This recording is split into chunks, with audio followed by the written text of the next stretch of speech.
Ram Krishna Hari. We come to the concluding session of Santa Muktai Charitra.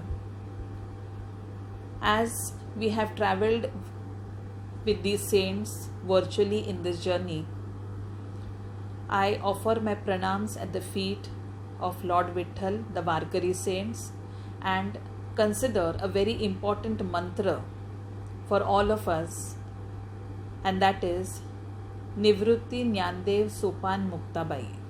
If we chant this at least 11 times every day, we will be rid of all our material and physical world miseries.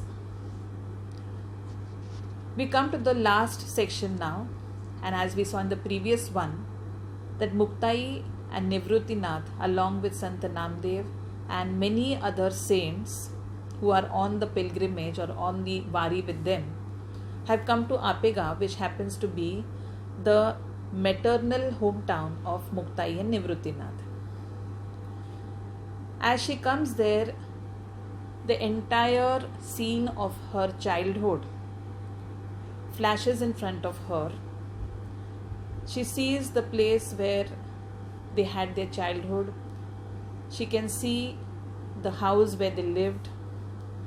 She remembers how her mother used to feed them and how her mother used to teach her certain ways of cooking.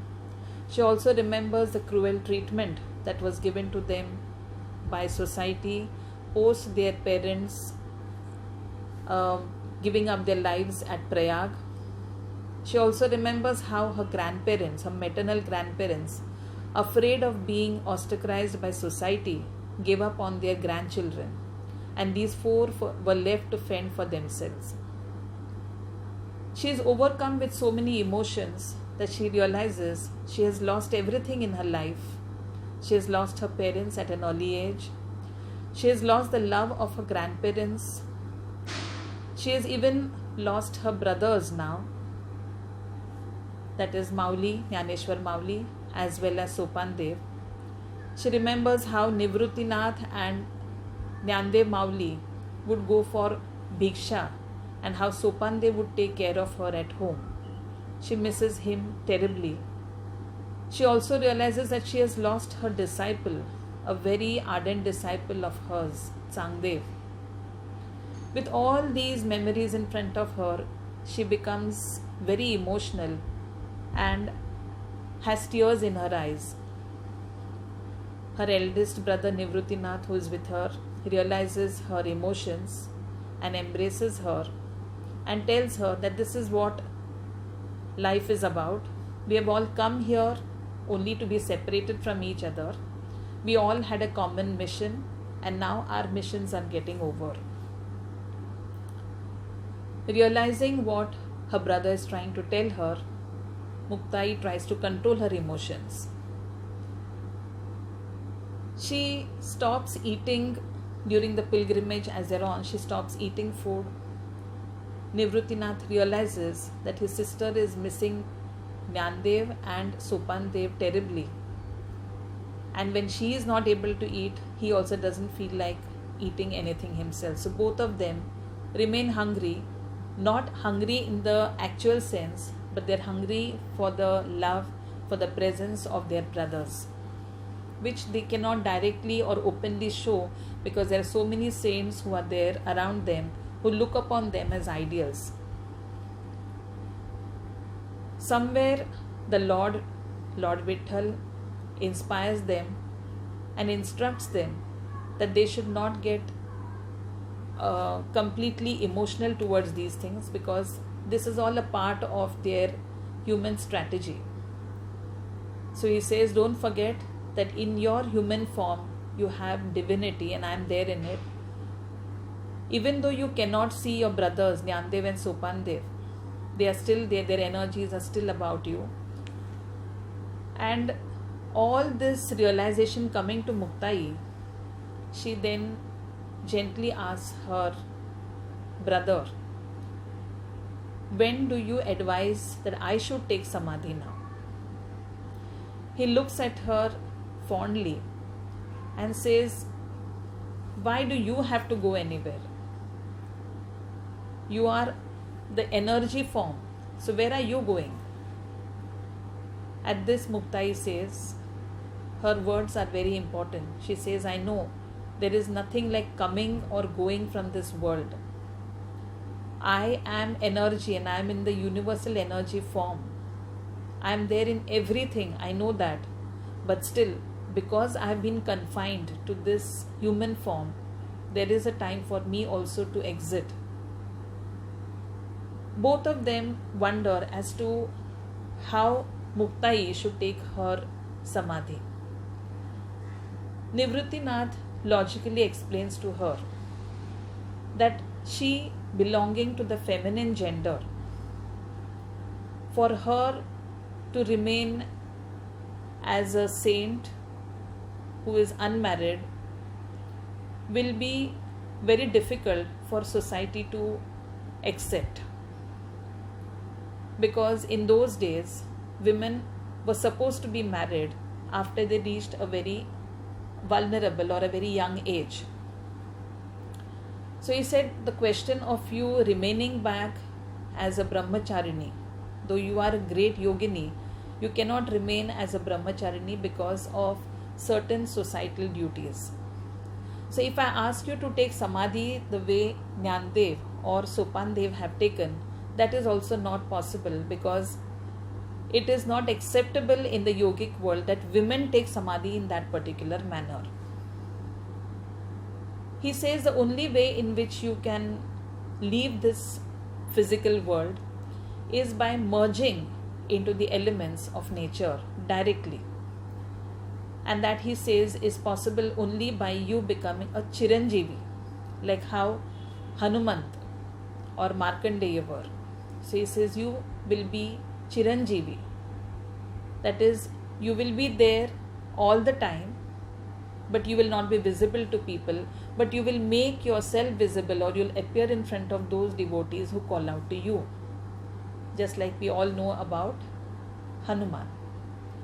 So he says, just like Rama had blessed Hanuman that he should be a Chiranjeevi, in the same way, or Sita had blessed Hanuman that he should be a Chiranjeevi, in the same way he says, I, Nivruttinath, bless you that you become a Chiranjeevi. You will be there all the time. You have no death. But you will not be visible to people unless they call for you or they ask you for your help. She smiles and accepts it. Now the time has come for her to take samadhi. So let us see what exactly happens. They are all traveling from Apegaon back, and on the way back they come to the confluence or Sangam of the Tapi and the Purna Nadi. Just like the earlier samadhis took place, before the saints went into their caves, they had taken a dip in the holy waters, holy rivers, be it the Godavari or the Chandrabhaga and so many other rivers. In the same way, Mauli and Sopandev had taken a final snan, that is a final holy bath, before they went into samadhi. So Muktai also takes a dip at the confluence of these two rivers. She takes a dip in the Tapi river, and after that, when she comes out, she is walking on the shore of Tapi and she sits over there in a complete yogini meditative pose. There are saints who have gathered all around. Her eldest brother is also there. Sant Namdev is also there. And all of them stand with their hands folded, and she is sitting in a meditative pose. Suddenly, there happens to be a lot of lightning. The lightning you cannot say is in the sky. The lightning happens to be in a small lamp, because she is from the Nath Sampradaya. And so, for them, the most important form of worship is to the lamp, the fire. So suddenly there is a lightning or a very great fire which is set out there on the banks of the river Tapi. There seems to be a storm and dust is flowing all over, and Everyone has dust coming into their eyes. They cannot see what is in front of them. There is a loud sound of thunder, lightning strikes, and when they open their eyes, they find that Muktai is no longer there. They search for her, whether she has gone into the river back, she has been pushed into the river by the storm. But Nivruttinath knows that she has already merged in the sky because he has blessed her with a Chiranjeevi blessing. Now, Namdev is trying to search for her. He says, where did she go? What has happened to her? At that time, Nivruttinath says that she is already merged in the entire universe. She was energy and she has gone back to where she belongs. She has gone back to the source. And that is why it is said that there is no actual physical samadhi of Muktai anywhere. This entire thing happened at Kothari.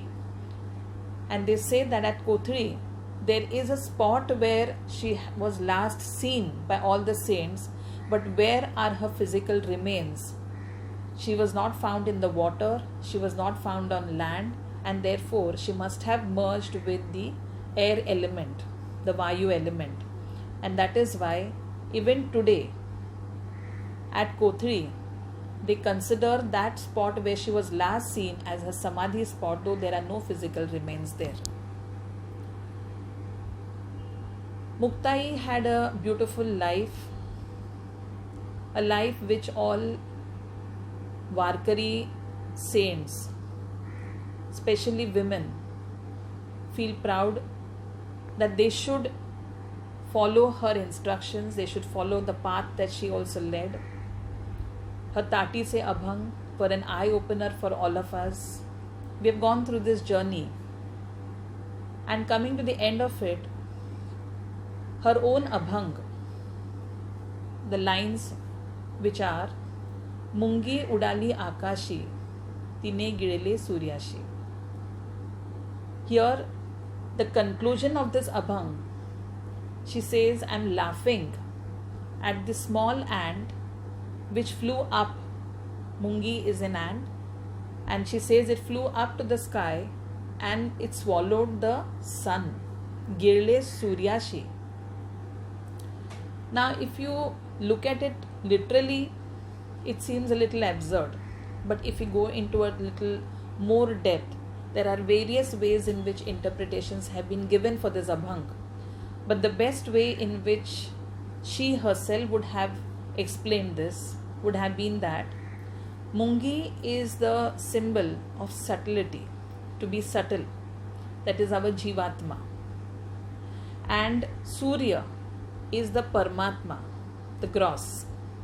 So when the Jivatma merges with the Paramatma, there is no question of any duality. Everything has become one.